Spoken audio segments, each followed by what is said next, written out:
for the people of Hampton County. In your son Jesus' name, amen. Amen. Join me in the Pledge of Allegiance. I pledge allegiance to the flag of the United States of America and to the republic for which it stands, one nation, under God, indivisible, with liberty and justice for all.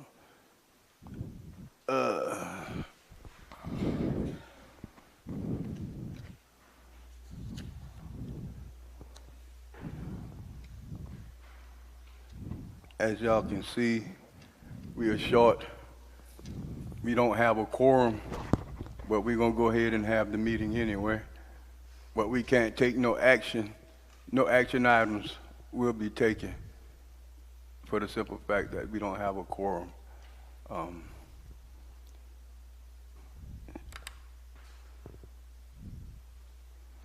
Mr. Chairman, I ask that we omit item number 3, approval of the agenda, because it does require a voting. And Right. since we do not have a quorum, we'll just move on. Okay.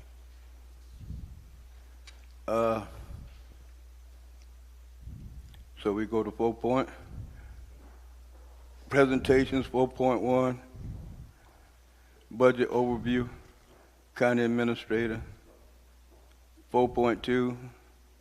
Economic Development Commission recommended budget.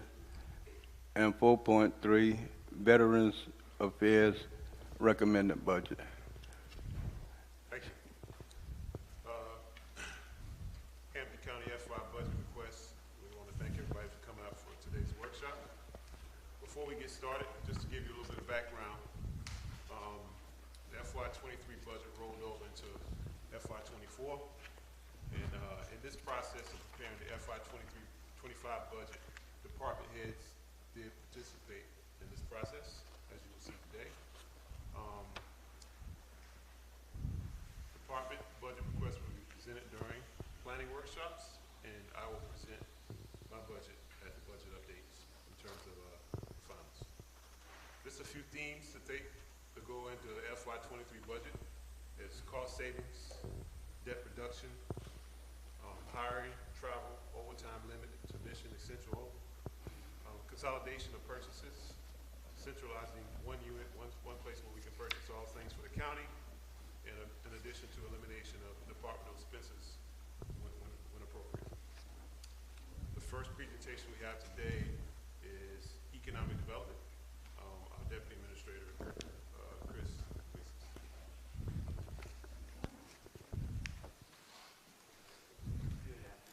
Good afternoon. Good afternoon. Thank you, Mr. Gilman. I'm Chris Burngley, Deputy Administrator for Community Services. And I'm going to present our recommended budget for Economic Development Commission. I think you have a presentation now for you entitled Economic Development Commission. And understanding the themes that Mr. Gilman just mentioned, we have some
budget being executed, the first light yellow highlight, it's the fourth column over from line items, the fiscal year 24 budget being executed.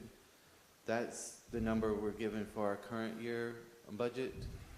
And so knowing the financial circumstances that we're currently operating under, we're basically maintaining status quo on the personnel.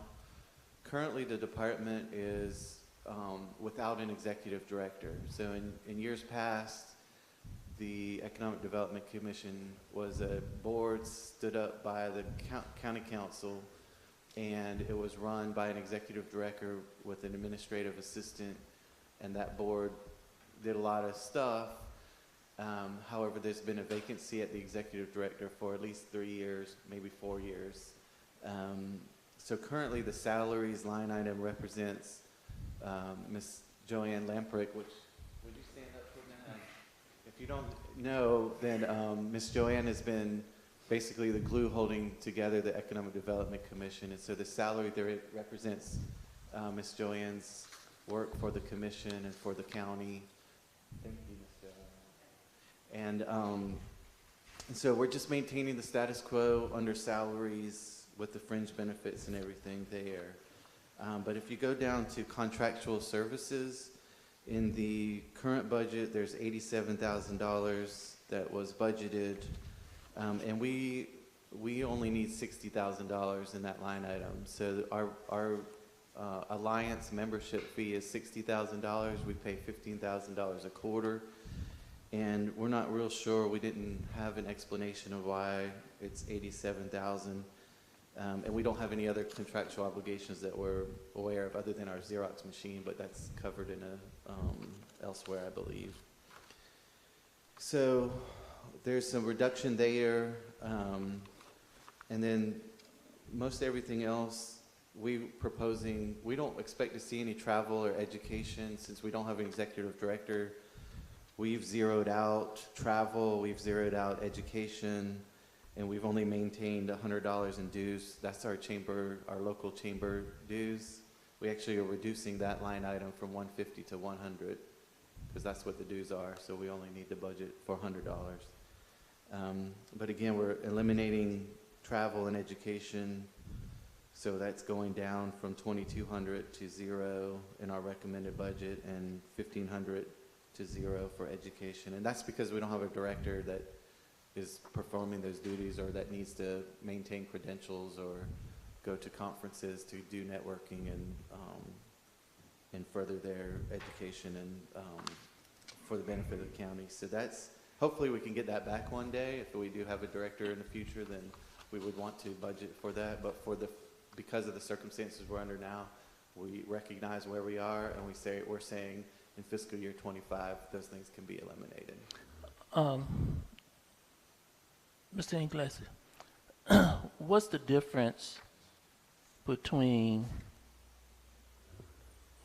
the executive director for economic development and what we pay Southern Carolina Alliance for Brian to be our economic development, I guess you would say, personnel? Yeah. So there's an infinite number of ways of approaching economic development. So in South Carolina, some of the members in our Southern Carolina Alliance, they have their own executive director in addition to the Southern Carolina Alliance's services that they provide. So that would augment what the Alliance does for us. And so if the Alliance is focused on industrial recruitment or developing the park and getting infrastructure in there to bring a tenant to Hampton County, then the executive director might focus on entrepreneurship or growing small businesses or workforce or housing or something else. So there's more work. Right. There's plenty of work to be done Right. if you did have it that way. And so some counties have chosen to approach it with a two-prong, and that would be let the Alliance do their thing, join them because it's a good thing for the county, but we want to complement that with an investment in an executive director who's going to work with an active board to do, other things like housing or workforce or Sure. finding, advertising and marketing the county further and beyond what the Alliance does for us. So I guess one would say that the alliance normally focus on or put a lot of concentration on the industrial parks and who comes into the industrial parks and, because I think we have, 3 industrial parks. So they're mostly focusing on that, whereas if you had an executive director, it'd be like for small businesses, like you just said. Or whatever the vision is, whatever the Okay. vision and Right. strategic plan that we came up with for that board and that position, then they would be, charged with implementing that vision, Mhm. which could be, whatever the need is. Mhm. But I think it is fair to say that, primarily developing that park is a time-consuming Right. effort. And, I mean, they do other things like market us, and they Right. respond to requests for information, but they're going after the big fish. Right. And there's lots of work to do to support them going after the big fish and also to go other avenues towards economic development. We know small business is the backbone of our country and provides most of the employment, so that's an opportunity to use an executive director to pursue small business growth and expansion and bringing small businesses and supporting the businesses that are already here. Okay, thank you. So one other line item is the department expenses at the bottom. And it had a $10,000 line item, and we haven't expended any funds from there. It's been a very inactive Economic Development Commission because we're kind of finding our way in this new environment. And we are continuing to look for ways to support SCA and what they're doing. So that $10,000 is eliminated because there's just no need for it right now. I'm sure we could find things to spend on it, but under the circumstances, we are proposing to eliminate it. So that results in, like I said, $49,000 in savings for fiscal year 25. The next page in your presentation just want to bring a couple of things to your attention for the future, kind of planting a seed today for maybe FY26 or FY27. And like I said, Chris, yes, sir. this is on my mind, so I need to ask it. Okay, it's on my mind. Going back to the spreadsheet, I noticed that for the fiscal year 2024 budget with 10% reduction,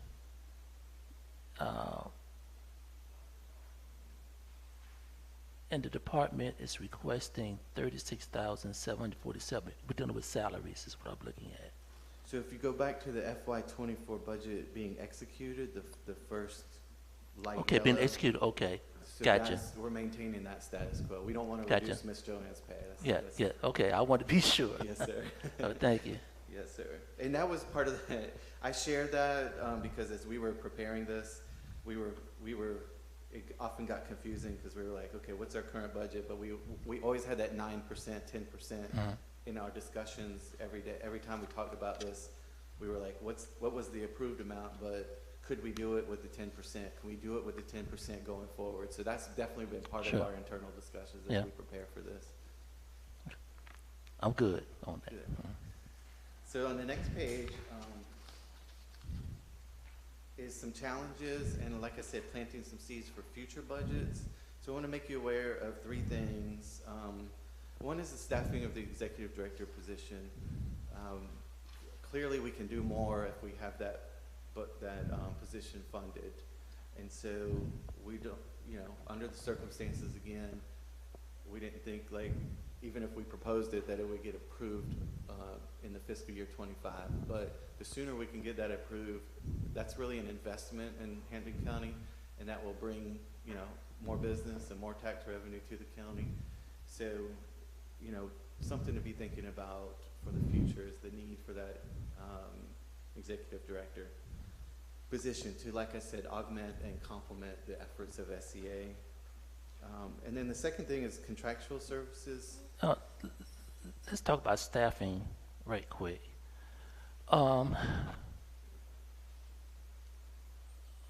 I was under a system before I came on county council that if a position isn't filled in 3 years, that position is eliminated. I'm talking about state position.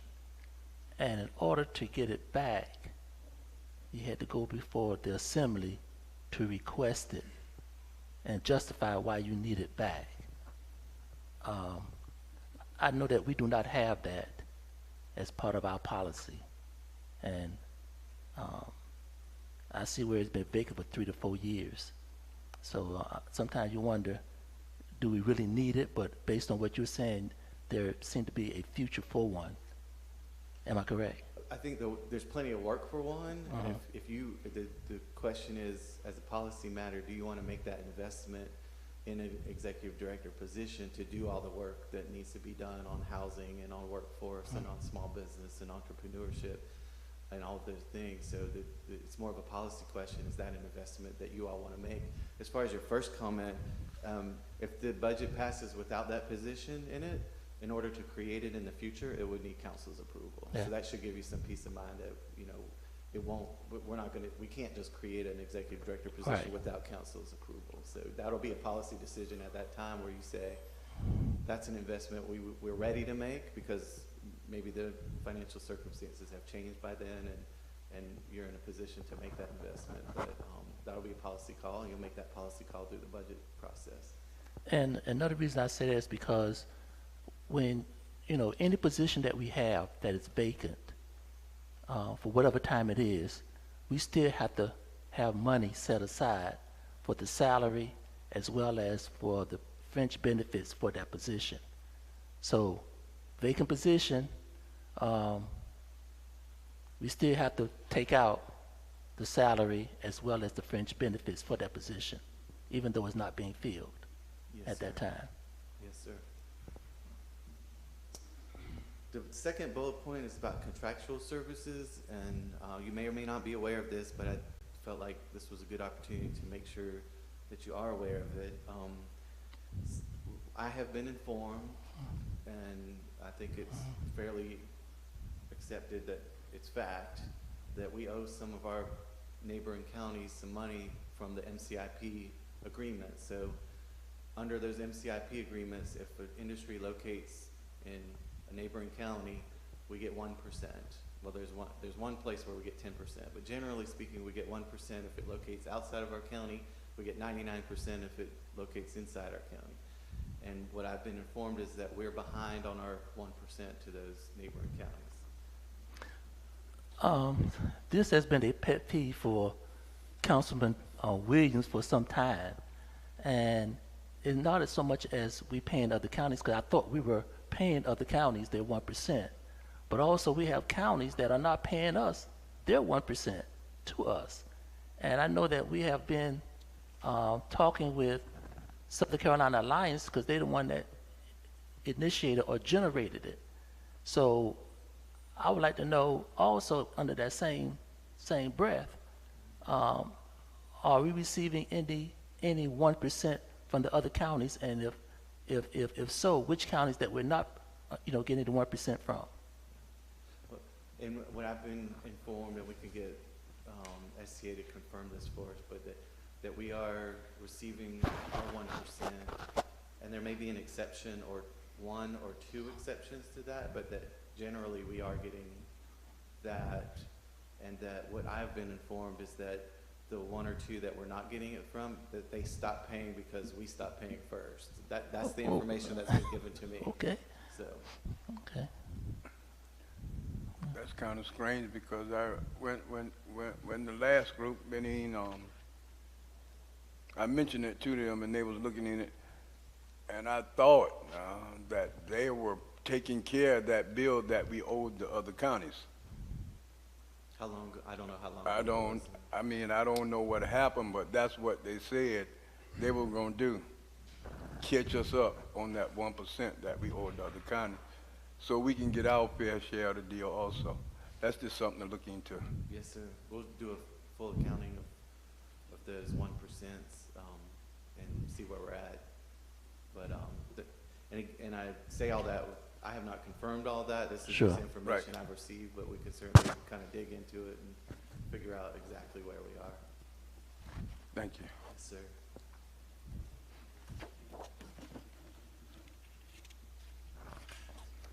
And then the last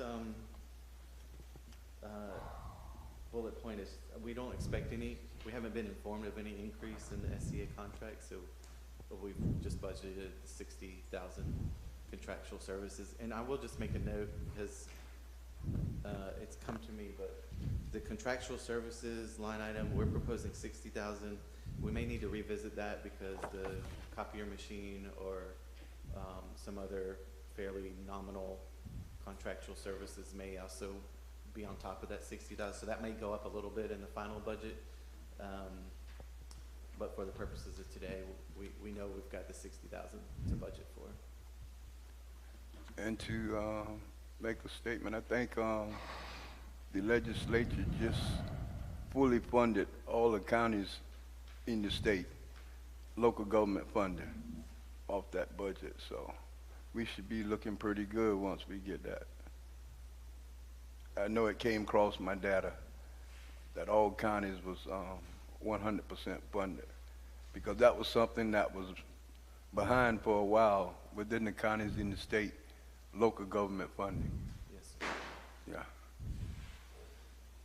And one more thing I just wanted to make you aware of that we've been working on with the Economic Development Commission is we've been working on some amendments, some proposed amendments to the bylaws that will come to council at a later date.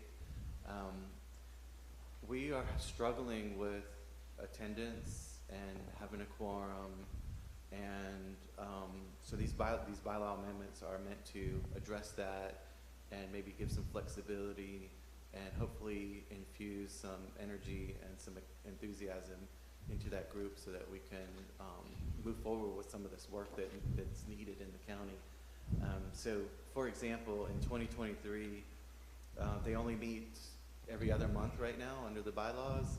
So there were 6 scheduled meetings in 2023, and 3 were with a quorum and 3 were without a quorum. So nothing could get done except for three meetings.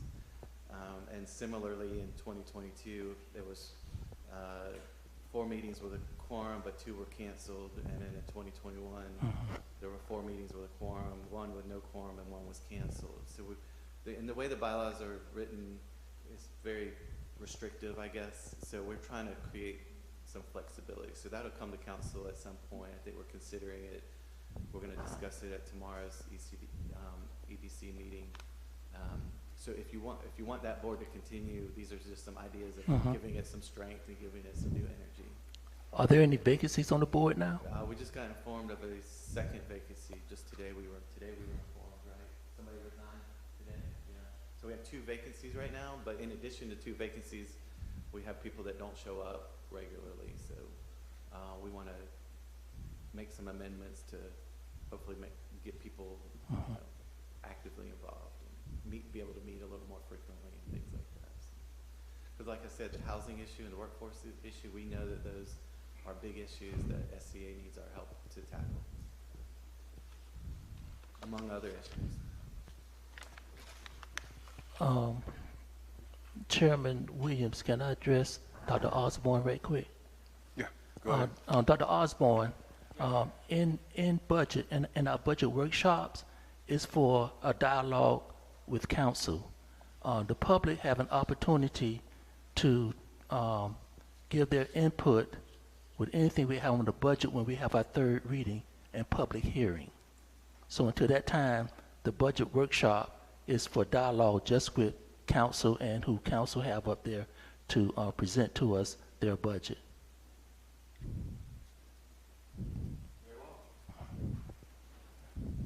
Thank you, Councilman Hollingsworth. Anything else we need to discuss? If not, I get a motion. Thank you. Oh, thank you. Thank you. Yeah, we'll be available for any questions, and thank you for your attention. Thank y'all for your hard work. If we don't have anything else, we got one more? Okay, one more department. Go ahead.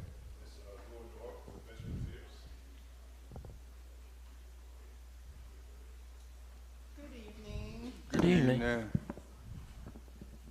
Oh, my bad. My bad.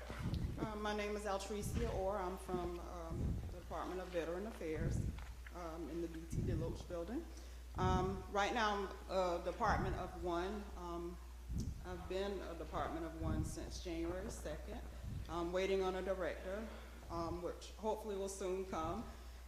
We actually filed claims for, that includes the compensation, DIC for widowers of deceased veterans that died from a service-connected disability. We do tax exemptions for homes and cars. At one point, it was just one vehicle per surviving spouse, but now the law just passed, it's actually 2 vehicles now, so they get the same as the veterans actually do. So, of course, with that, the foot traffic has increased due to the PACT Act as well. So we're actually just trying to, from that, which is on, we're trying to propose a budget of 2 full-time employees versus the 1. If you'll see the budget summary for Veteran Affairs, even with that 2 full-time people that we're asking for, we still have a reduction of $11,630 with that. We are trying to realign the fund to get that, to keep that director's salary along with the deputy clerk. Question. The second position that you're mentioning here, does it already have a job description written up for it? That would probably be me, the deputy clerk. Oh, okay. Yes, sir. So even with the 2 positions, it's less than what we have even with the, I mean, explain that to Yeah, me. 'cause what I'm kind I've of done, confused on that. If you go to the budget request, that's on page 3.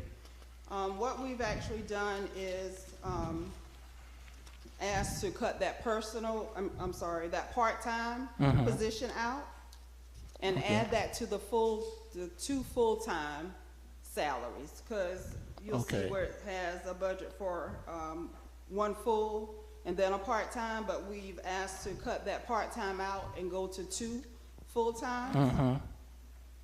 So just that we can, continue to service the veterans with no problem. Sure. So that's what we're trying to do. Okay. And I'm sorry, I forgot my reading glasses.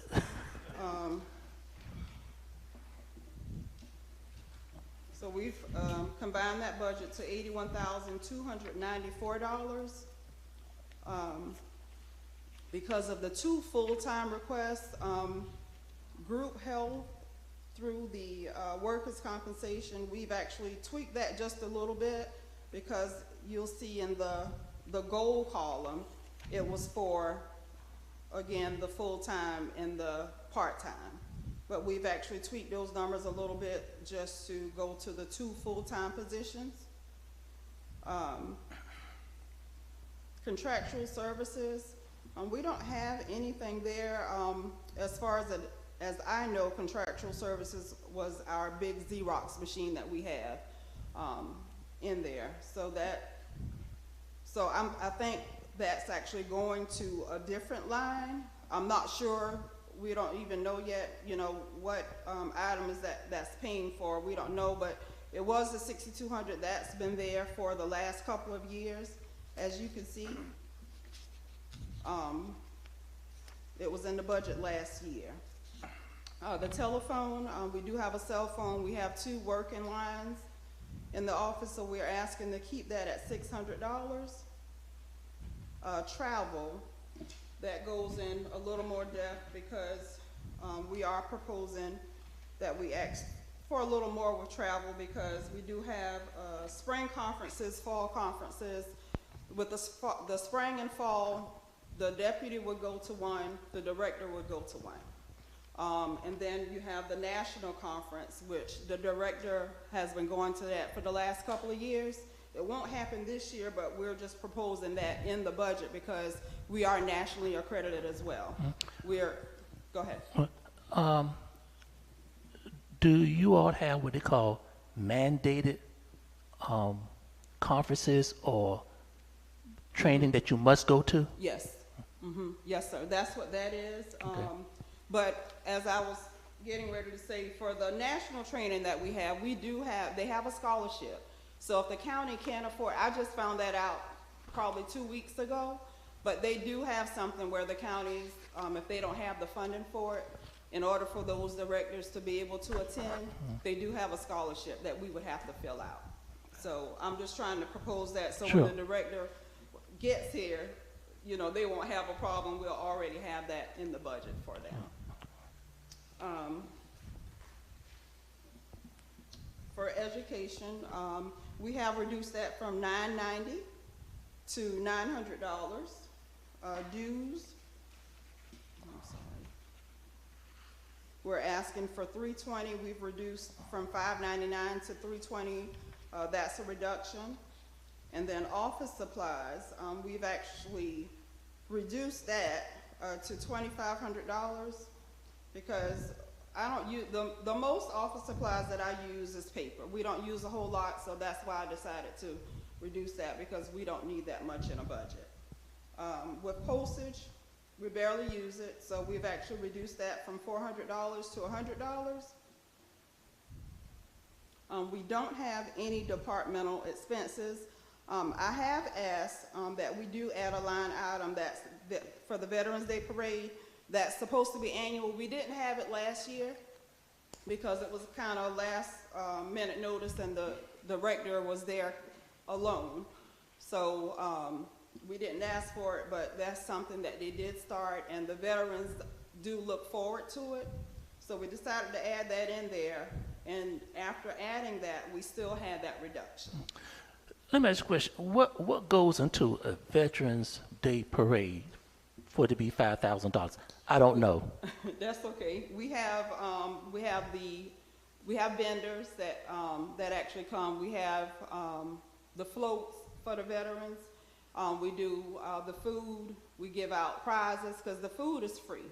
So we have that, and it may not even be that. I actually kind of almost took kind of half of what they did before, the year before last. Like, they spent a whole lot of money, but she actually left me everything, and I don't think it will be that much. So if y'all decide to cut some, then I think we will still be fine. I just don't want to leave the veterans out. Sure. And we Oh don't yeah, have absolutely not. Yes.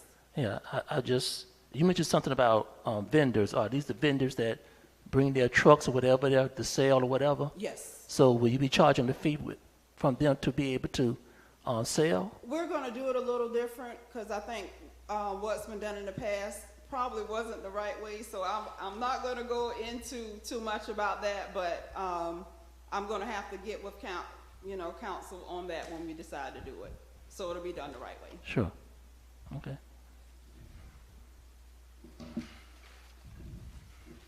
So the next page is the challenges that we have with unfunded requirements.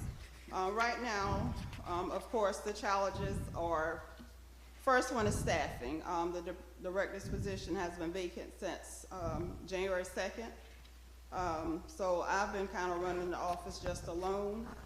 Of course, the increased demand for veterans with the PACT Act, and along with the tax exemptions that we have to do. I've been doing those as well. I only do by appointment only, just so that it won't get too much for me by me being the only one in the office. The travel, as I spoke about, which is the national training, I think that's the only hang-up that we'll probably have. I don't think we have a problem with the in-state conferences, which is for fall and the spring conference. Transportation, that's a big one because if a veteran needs a ride, if I can't get the county car, I've been doing it in my own vehicle, just to make sure that they get to their appointments. The county car is a first come, first served basis, so if that's not available when I need it, I have to use my own vehicle.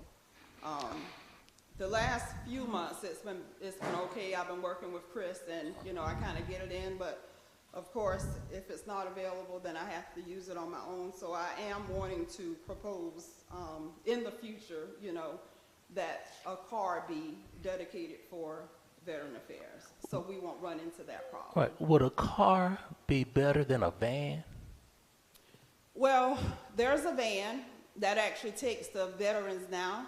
They only go twice a week. The person that goes, he's just a volunteer. He doesn't get Okay. paid for it, but they only go on certain days. So if the veteran needs to go on a Tuesday and the van only goes on Monday and Wednesday, then they still have to get there. So I try to make sure it happens. That is a challenge. Yes, yes. All right, that's my proposed budget. I thank you for listening. Do we have any questions? Thank you. All right. Thank you for all your hard work.